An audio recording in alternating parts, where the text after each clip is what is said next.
अंधेरे से भी काले शरीर और चांद जैसी चमकीली आंखें लिए एक अजीब सा दिखने वाला अज्ञात इंसान पूर्णिमा की रात को प्रिया के पीछे भाग रहा था। सहमी हुई प्रिया भागते हुए एक पेड़ के नीचे बैठ जाती है। लगता है वो चला गया। जैसे ही पीछे देखती है, प्रिया नींद से जाग जाती है।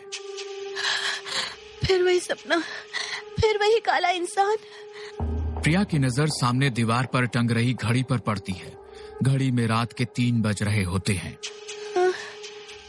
हर रात एक ही समय पर एक ही सपने आना कुछ ठीक सा नहीं लगता। लगता है मैंने किसी चीज को लांग दिया है, उसी के कारण ये सब हो रहा है।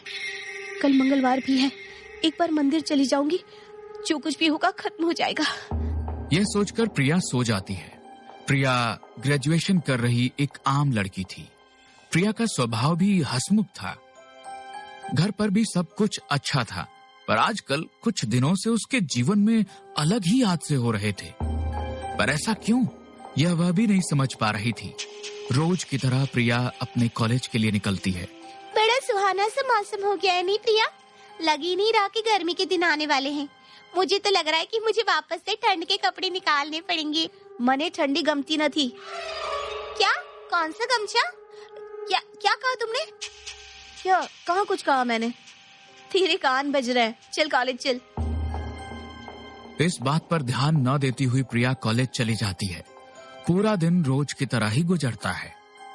अपने कॉलेज का होमवर्क कर प्रिया सो जाती है। रात को प्रिया का भाई रोहन जब उसके कमरे के बाहर से गुजर रहा होता है तो उसे प्रिया के कमरे से उसकी आवाज आती है। क्या हर रात गुजराती में किससे बात करती है? ये तो हमारी भाषा भी नहीं। मुझे तो लगा था 1-2 दिन में चीजें ठीक हो जाएंगी, पर नहीं।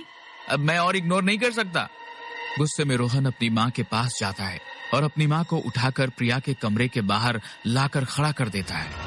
अरे बेटा, वो अपनी किसी सहेली से बात कर रही होगी। हर रात को 1:30 से 2:30 के बीच कौन सी बातें होती है मम्मी? और वो भी गुजराती में। प्रिया की कोई भी फ्रेंड गुजराती नहीं है। इसके पीछे अगर कोई लड़का निकला ना मम्मी, तो तुम्हारी बेटी की डिग्री पूरी नहीं होगी। मुझे कोई बदनामी नहीं चाहिए। तू तो बेकार में ही बावला होने लगता है। रुक जा, मुझे जरा देखने दे।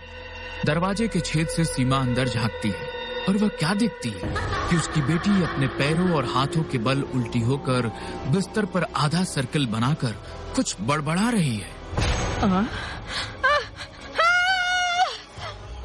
सीमा चीखती हुई भागते हुए कमरे में जाती है। अपनी बहन को इस हालत में देखकर रोहन भी सहम जाता है, पर प्रिया को जरा भी फर्क नहीं पड़ता। वह उसी हालत में सीलिंग पर किसी चीज को देखती हुई लगातार दूसरी भाषा में बात कर रही थी। मने गुलाब कम तो न थी। मम्मी, यह तो कह रही है कि मुझे गुलाब पसंद नहीं है, पर यह बात किससे कह रही है? रोहन फौरन प्रिया के पास भागता है और उसे अपनी गोदी में उठा लेता है। प्रिया उसी वक्त बेहोश हो जाती है। अपनी बहन को इस हालत में देखकर रोहन बहुत घबरा जाता है। रात तो किसी तरह निकल जाती है। अगली सुबह रोहन अपने एक साइकेट्रिस्ट फ्रेंड को अपने घर बुलाता है। पर तुमने एक साइकेट्रिस्ट को क्यों बुलाया है भैया? मुझे क्या जरूरत है साइकेट्रिस्ट की? मैं कोई पागल थोड़ी ना हूँ। अरे प्रिया, तुम तो बेकार में ही अपने भाई पर चढ़े जा रही हो। वो क्या है ना कि रोहन ने मुझसे कहा था कि प्रिया को समझ नहीं आ रहा है कि उसे फ्यूचर में क्या करना चाहिए, इसलिए तुम जरा उसकी काउंसलिंग कर लेना। तो हियर आई एम। बातें करने के बहाने प्रेम प्रिया को छत पर ले जाता है और उससे दुनिया भर की बातें कर लेता है और नीचे आकर रोहन से कहता है, तुम्हारी बहन बिल्कुल ठीक है, उसे कोई भी मेंटल प्रॉब्लम्स नहीं है।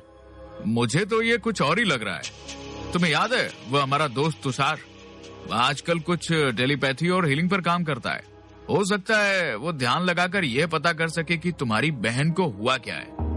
Spirituality can help. ये मेरा केस नहीं है, चलो मैं चलता हूँ। ये कहकर प्रेम दरवाजे से बाहर निकल ही रहा होता है कि तभी प्रिया जोर जोर से सोफे पर कूदना शुरू कर देती है। मजाक समझा है क्या? बोल, मजाक समझा है क्या? ये कहकर प्रिया अपने दांत पीसती हुई जोर जोर से चीखने लगती है और वहीं पर पड़े एक चप्पल से अपने चेहरे पर मारना शुरू कर देती है। ये क्या कर रही हो बेटा तुम? ये क्या कर रही हो? प्रिया रुक जा। अरे रोक, रोहन इसे देख, इसके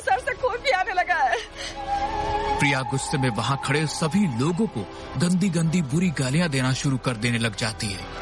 उसके शरीर में अचानक इतनी ताकत आ जाती है कि वह अपने नाखूनों से ही सोफे का कवर फाड़ देती है। प्रेम फौरन अपने बैग से बेहोशी का इंजेक्शन निकालकर प्रिया को लगाता है, जिससे प्रिया बेहोश हो जाती है। बेटा, वो प्रेम जिस लड़की के बारे में कह रहा था उसे एक बार बुला ले। प्रिया की तबीयत तो बिगड़ती ही जा रही है। रोहन फौरन तुषार को फोन लगाता है और तुषार उसके घर में आ जाता है। घर में पहुंचते ही तुषार को कुछ अजीब सा महसूस होता है। मुझे प्रिया के रूम में ले चलो, मुझे देखना है कि वह किस एनर्जी में रह रही है। हो सकता है उसके कमरे में ही कोई नेगेटिव एनर्जी आ गई हो, या उसने कोई चीज खरीदी हो उसके जरिए। तुषार फौरन प्रिया के कमरे में जाता है और उसके कबोर्ड, ड्राइवर, बेडशीट, हर एक चीज को, जहां तुषार को अलमारी के अंदर बहुत सारी चिट्ठियां मिलती हैं। तुषार प्रिया का बेड हटाता है, जहां उसे बेड के नीचे फर्श पर काली शाही से बनाई एक पेंटिंग दिखती है। काला इंसान, चमकीली आंखें, कुछ तो है जो सही नहीं है। और प्रिया यह चिट्ठियां क्यों लिखती है और किसे? मुझे सब कुछ पता लगाना होगा और उसके लिए मुझे रिसर्च करने की बहुत जरूरत है।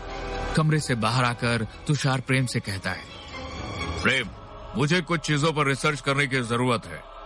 तब तक तुम प्लीज प्रिया का ध्यान रखना। हो सकता है अभी उसकी हरकतों में अजीबोगरीब चेंज आए। और ऐसा होता भी है। 2 दिन बाद से ही जींस टॉप पहनने वाली प्रिया सूट पहनने लग जाती है, माथे पर बिंदी लगाना शुरू कर देती है। उसके बोलचाल का लहजा भी इतना बदल जाता है कि पहचानना भी मुश्किल हो जाता है कि ये वही लड़की है। यहाँ तुषार एक एक चीज पर पूरी तरह जांच कर रहा था। जहाँ ध्यान में बैठे हुए उसे वह भी काला साया दिखाई देता है जो इतने दिनों से प्रिया को दिख रहा था।